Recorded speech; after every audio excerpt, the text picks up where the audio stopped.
Before the opening bell, U.S. indices closing higher on Wednesday, this following a late afternoon rally fueled by shares in energy, automobiles and components and material sectors. Oil jumping over 5% after OPEC agreed to a preliminary deal to cut oil production for the first time in 8 years. And on the economic docket, MBA mortgage applications decreasing by 0.7% in the week ended September 23rd. Durable goods orders remaining stable in August, and advancers ahead of decliners. 66% of SP 500 constituents trading higher yesterday. Now, after the markets closed, Vertex Pharmaceuticals receiving approval from the U.S. FDA for its Orkambi for use in children with cystic fibrosis ages 6 to 11 who have 2 copies of the F508 del mutation.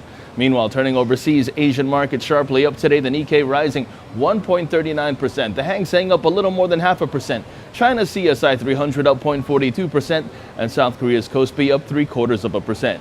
European markets are rallying, and U.S. futures calling for a slight decrease at the open. In terms of expectations today, PepsiCo third quarter EPS seen at $1.32, and Accenture fourth quarter EPS seen at $1.30 on sales of approximately $8.4 billion, while Costco wholesale fourth quarter EPS seen at $1.73. On the economic docket in the morning, 8:30, we have August advanced good trade balance as well as the total GDP for the second quarter annualized. We also have personal consumption and both initial and continuing jobless claims. At 10 o'clock in the morning, we have August pending home sales figures. Turning over to the markets, the SP 500 sees limited upside now. The relative strength index lacking downward momentum, and long positions above 2150 are favored, with targets at 2173 and 2178 in extension.